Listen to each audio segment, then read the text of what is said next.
Why does the black man serve the white man? Why does everything the black man do benefit the white man? Why does the black man say freedom is doing what I want to do?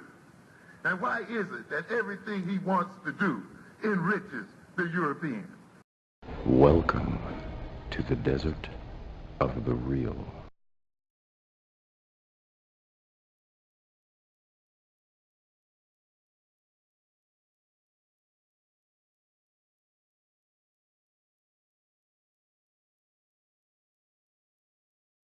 Mr. Holism, you there? Peace. What? Peace. How you doing, brother? What's up, brother? How you doing? What would you like to add to this? Man, where do I start? First, and I'll keep making this point because it seems like this point keeps getting resurrected over and over again. Black is not ambiguous. Who black people are is no ambiguity. The only time it becomes an ambiguity is when we start talking about power.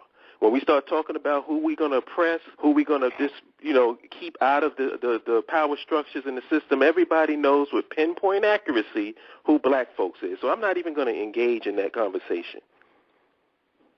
That's not ambiguous. We know exactly who black people are.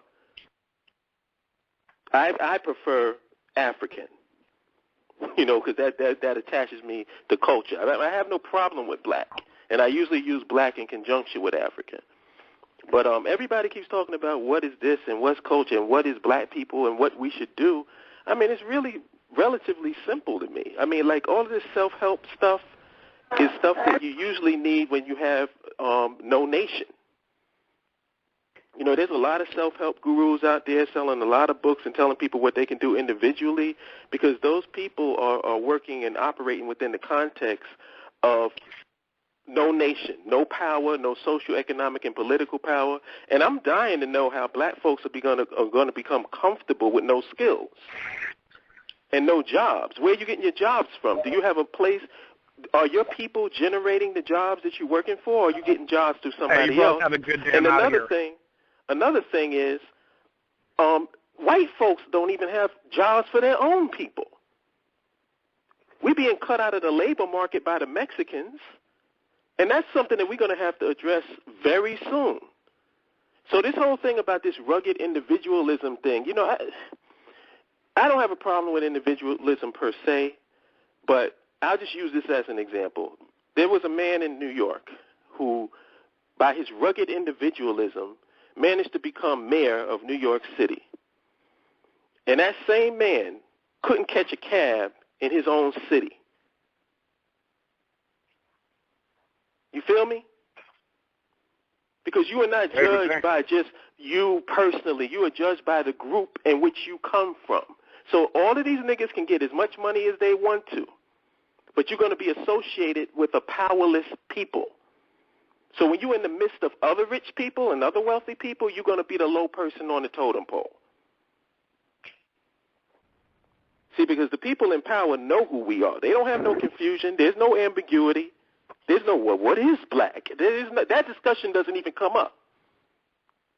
We are just sitting here having this stupid-ass conversation as far as I'm concerned. We know who black folks are. So then what we have to do, first of all, is eliminate that confusion. And we have to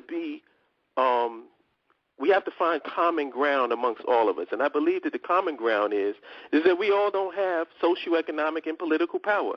We all do not control the context in which we live in. We all don't have any land.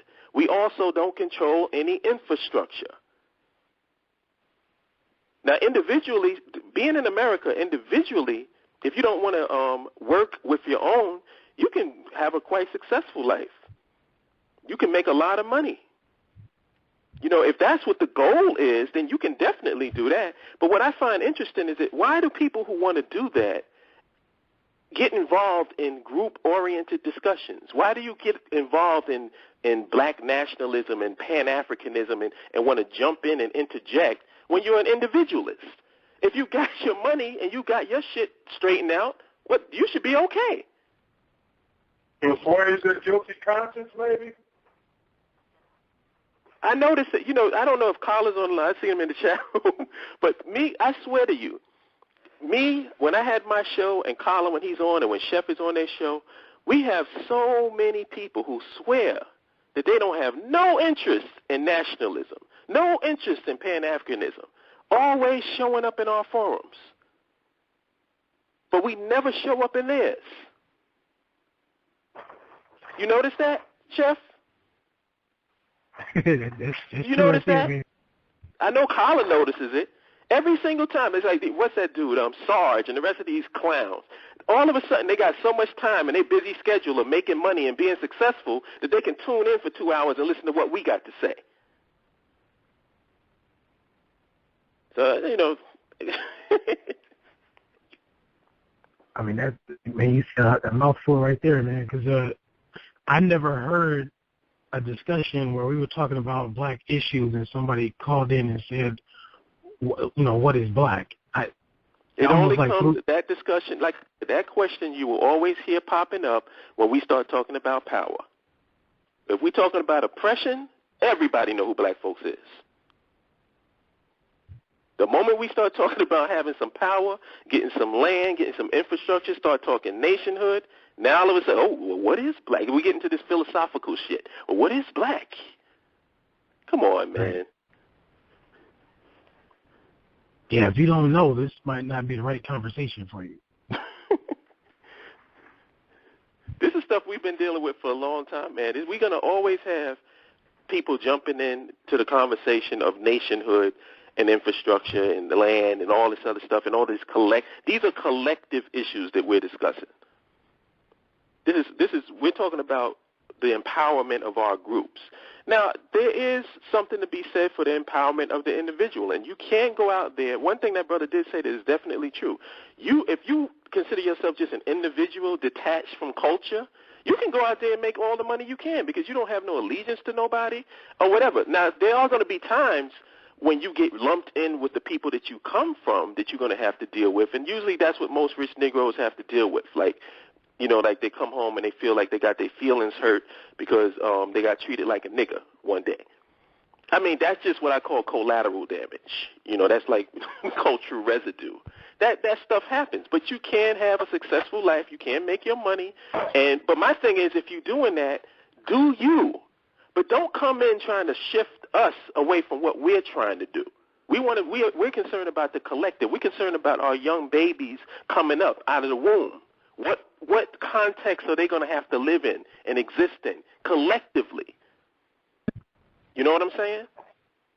Yeah, we know what you're saying. So if that's the case, let us do us and you do you. And everything is fine. I ain't got no issues or problem with nobody and whatever they decide to personally do. But I'm worried about the babies, and I'm worried about my people. I'm worried about these our elders, and the generation that's coming behind me. Yeah, unfortunately, they can't inherit your job. You can't compare to the status right here. Legendary worldwide, we can battle right here. Listen, Junior, I'ma tear back your wig. This ain't TV, but I'll show you what a fear factor is. Stop grilling me, and all that fronting is killing me. You leave me no choice but to hurt your feelings, G. About to slap rappers around and bruise the game. What?